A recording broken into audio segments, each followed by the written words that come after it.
You ask Tiger to solve. This deals with linear equations with one unknown. The final result is x equals -8/3. Let's solve it step by step. Simplify the expression. Expand the parentheses.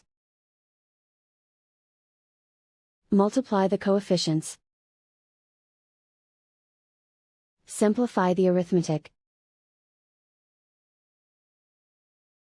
Group all constants on the right side of the equation.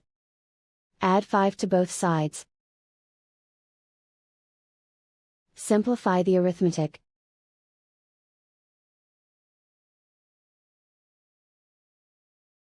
Isolate the x. Divide both sides by 15. Simplify the fraction. Find the greatest common factor of the numerator and denominator. Factor out and cancel the greatest common factor. And so the final result is x equals -8/3.